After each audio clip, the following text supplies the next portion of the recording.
사도신경으로 신앙 고백하겠습니다. 전능하사 천지를 만드신 하나님 아버지를 내가 믿사오며 그 외아들 우리 주 예수 그리스도를 믿사오니 이는 성령으로 잉태하사 동정녀 마리아에게 나시고 본디오 빌라도에게 고난을 받으사 십자가에 못 박혀 죽으시고 장사한 지 사흘 만에 죽은 자 가운데서 다시 살아나시며 하늘에 오르사 전능하신 하나님 우편에 앉아 계시다가 저리로서 산자와 죽은 자를 심판하러 오시리라. 성령을 믿사오며 거룩한 공회와 성도가 서로 교통하는 것과 죄를 사하여 주시는 것과 몸이 다시 사는 것과 영원히 사는 것을 믿사옵나이다. 아멘.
오늘 하나님 말씀은 출애굽기 18장 1절에서 12절까지의 말씀입니다.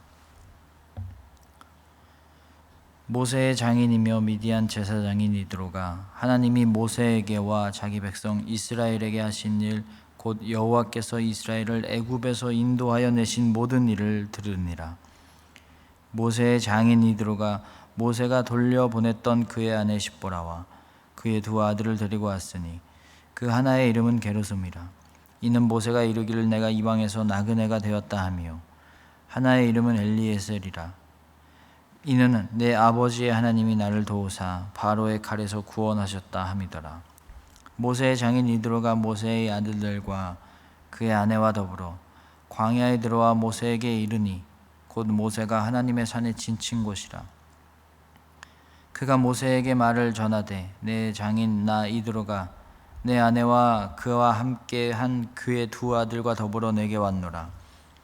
모세가 나가서 그의 장인을 맞아 절하고 그에게 입 맞추고 그들이 서로 문안하고 함께 장막에 들어가서 모세가 여호와께서 이스라엘을 위하여 바로와 애굽 사람에게 행하신 모든 일과 길에서 그들이 당한 모든 고난과 여호와께서 그들을 구원하신 일을 다 그 장인에게 말하매 이드로가 여호와께서 이스라엘에게 큰 은혜를 베푸사 애굽 사람의 손에서 구원하심을 기뻐하여 이드로가 이르되 여호와를 찬송하리로다. 너희를 애굽 사람의 손에서와 바로의 손에서 건져내시고 백성을 애굽 사람의 손 아래에서 건지셨도다. 이제 내가 알았도다. 여호와는 모든 신보다 크심으로 이스라엘에게 교만하게 행하는 그들을 이기셨도다 하고 모세의 장인이 들어가 번제물과 희생제물들을 하나님께 가져오매 아론과 이스라엘 모든 장로가 와서 모세의 장인과 함께 하나님 앞에서 떡을 먹으니라.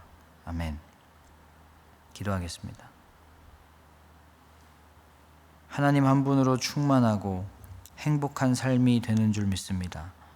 그럼에도 우리는 하나님이 아닌 다른 것으로 우리의 삶의 행복을 찾을 수 있다고 믿고 다른 것들을 찾아다닙니다.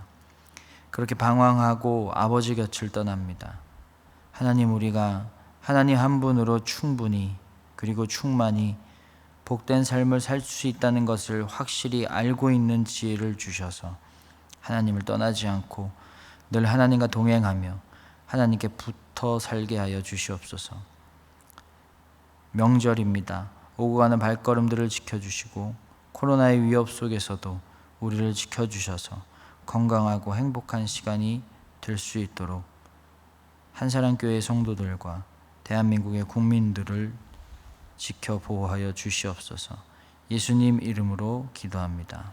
아멘.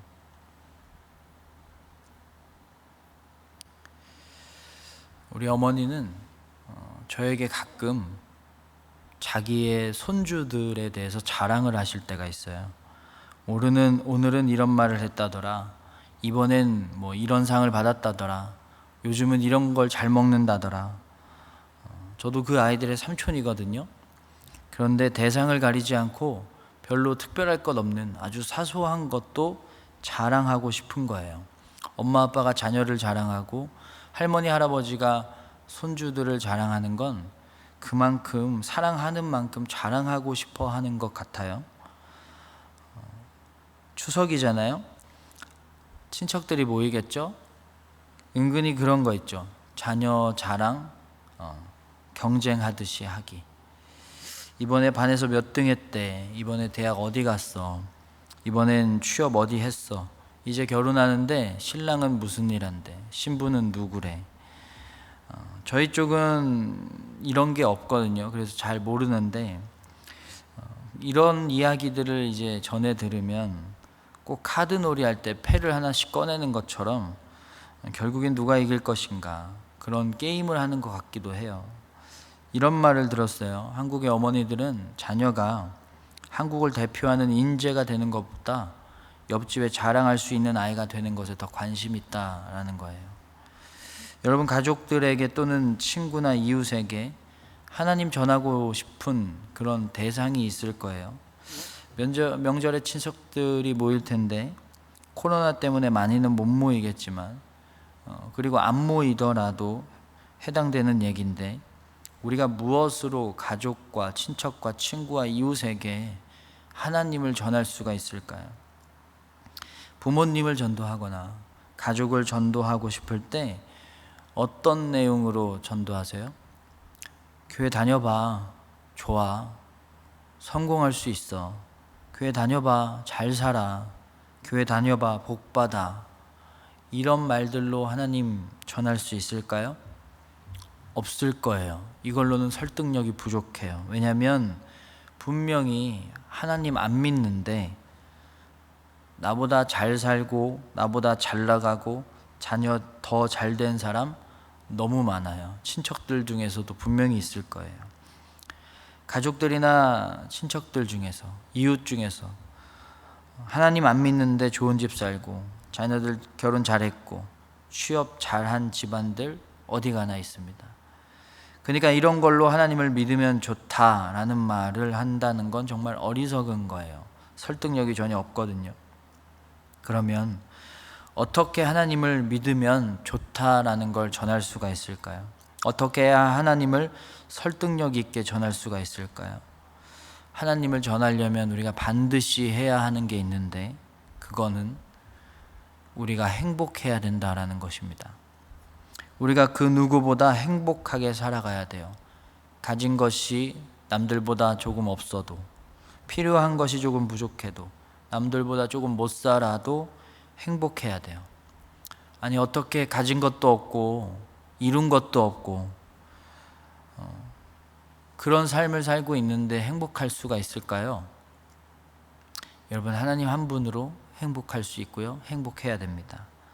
하나님이랑 같이 살아서, 하나님이 구원해 주셔서, 하나님이 자녀 삼아 주셔서, 하나님이 사랑해 주셔서 그 이유만으로도 다른 것 다 없어도 행복해야 돼요. 그것 때문에 믿는 거예요. 더 받기 위해서가 아니라. 가진 것 많아도, 자녀가 잘 돼도, 좋은 집 살아도 불행하게 사는 사람들 너무 많습니다. 싸움이 끊이질 않거나 슬픔이 끊이질 않거나 울음이 끊이지 않는 사람들, 그런 가정들 너무 많아요. 아무리 많이 있어도, 성공해도 안 행복하면 무슨 소용이 있겠어요? 그래서 우리가 하나님 한 분만으로 행복하게 살고 그 모습이 하나님을 전하게 해야 돼요. 저 사람은 어떻게 저렇게 늘 행복하고 기쁘고 감사하고 만족하고 살지? 그 비밀이 궁금한 사람들이 되어야만 합니다. 많은 소유가 아니라요, 많은 행복이 최고예요. 여러분의 자녀가 부모님을 보면서 교회는 다니시는데 늘 불평하고 늘 싸우고 늘 괴로워하고 조금만 힘든 일이 있으면 늘 지쳐하고 포기하려고 하고 힘들고 화내고 그런 게 아니라 고난이 닥쳐와도 우리 엄마와 우리 아빠는 담대하고 조금 덜 가졌어도 자녀를 사랑하는 마음과 표현에는 전혀 흔들림이 없고 변화 없는 모습을 보여줄 수 있어야 되고요. 조금의 성취에도 크게 행복해하는 모습을 볼 수 있게 해야 하고요. 넘어지고 쓰러져도 버티고 이기는 모습을, 믿음으로 버티고 이기는 모습을 볼 수 있게 해야 합니다. 우리 엄마 아빠 기도 한번 했는데 그 전에는 슬프고 괴로워하다가 기도하더니 행복해지고 만족해지고 힘이 넘친다라는 모습을 볼 수 있게 해야 됩니다. 그래야 자녀도 우리 엄마 우리 아빠가 그 믿고 있는 하나님을 믿고 싶어 할 거예요.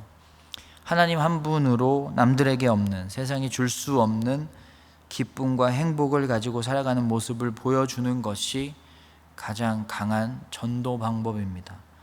여러분, 친척들 중에 또는 주변 사람들 중에 행복으로는 몇 등이신 것 같으세요? 자랑의 기준이 성공과 자녀 잘됨과 돈 얼마나 많이 모았냐가 아니라 행복이라면 여러분 몇 등이세요?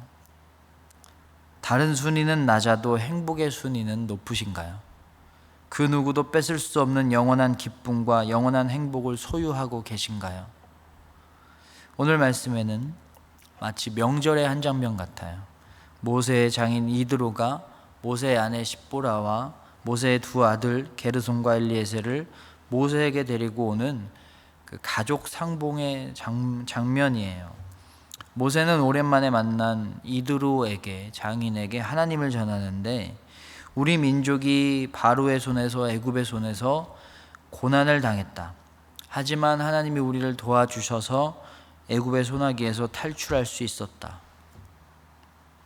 여러분, 이 말을 하고 있는 모세의 표정이 어땠을까요? 여러분 상상이 가시나요?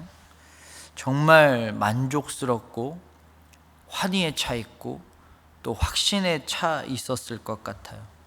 그런데 모세의 현실이 어땠죠? 모세가 지금 이드로를 만난 그 자리, 이드로에게 그 믿음을 고백하고 있는, 하나님을 전하고 있는 그 자리가 어디였죠? 광야 항복판이었어요. 남들 눈에는 차라리 애굽에 있어서 거기에는 집도 있고 먹을 것도 있었는데 직업도 있었는데 애굽에 있는 게 훨씬 더 나을 뻔한 상황 아니었을까요?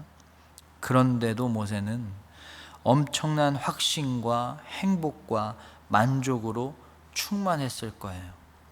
그래서 모세의 고백을 듣고 이드로가 이렇게 화답을 하는데, 9절에 이드로가 여호와께서 이스라엘에게 큰 은혜를 베푸사 애굽 사람의 손에서 구원하심을 기뻐하여 그 이야기를 듣고 기뻐했대요. 그리고 10절에 이드로가 이르되 여호와를 찬송하리로다.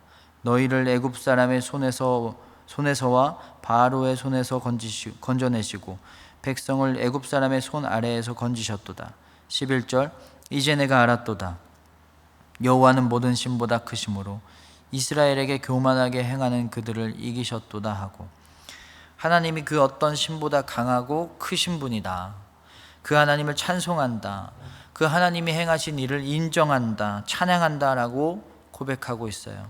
그리고 결국에는 하나님을 예배까지 합니다. 사람들에게 하나님이 존재하신다는 증거를 어떻게 보일 수가 있을까요? 바로 우리의 변화입니다. 어떤 변화일까요? 예수님을 닮은 삶으로의 변화입니다. 못 살았다가 잘 사는 변화가 아니라, 돈 없었다가 돈 많이 번 변화가 아니라 예수님 닮은 삶으로 변화된 삶을 보여주는 게 하나님이 존재하신다는 증거입니다. 예수님은 행복하셨을까요? 안 행복하셨을까요? 행복으로 따지면 몇 등일까요? 돈 많이 버는 걸로 따지면 예수님은 꼴등에 가깝습니다. 그런데 예수님은 하나님의 사랑 하나로, 하나님의 임재하심 하나로, 하나님과 함께함 하나로 가장 만족하고 행복하지 않으셨을까요? 돈이 많고 높은 자리에 있으셔서 행복한 게 아니라 하나님 한 분으로 행복하셨을 거예요. 우리도 예수님을 닮아서 하나님 한 분으로 행복한 삶을 살아야 되고요. 그런 삶으로 변화되어야 되고, 그 변화된 삶으로 하나님을 전할 수 있어야 됩니다. 더 나아가서 그 행복을 나눠줘서 다른 사람들도 행복하게 살 수 있도록 돕는 삶으로 변화되어야만 합니다. 나 혼자 잘 살려고 하는 게 아니라 남을 돕고 사랑하고 선을 행하는 모습으로 나의 행복을 남에게 나눠주는 사랑이 넘치는 삶으로의 변화가 하나님을 전할 수 있고 하나님이 존재하신다는 증거가 될 수 있어요. 사도들이 예수님을 전할 때 가장 강력한 전도의 도구도 그거였을 것 같아요. 은과 금은 내게 없지만 나에게 예수 그리스도가 있어서 부족함이 없다라는 삶을 보여줬을 거예요. 우리의 행복해진 삶으로, 그리고 행복을 전하는 삶으로, 그렇게 변화된 삶으로 하나님을 전하고 증거하는 우리 모두가 되기를 주님의 이름으로 축원합니다. 주기도문 하겠습니다. 하늘에 계신 우리 아버지여, 이름이 거룩히 여김을 받으시오며 나라가 임하시오며 뜻이 하늘에서 이루어진 것 같이 땅에서도 이루어지이다. 오늘 우리에게 일용할 양식을 주시옵고 우리가 우리에게 죄 지은 자를 사하여 준 것 같이 우리 죄를 사하여 주시옵고 우리를 시험에 들게 하지 마시옵고 다만 악에서 구하시옵소서. 나라와 권세와 영광이 아버지께 영원히 있사옵나이다. 아멘.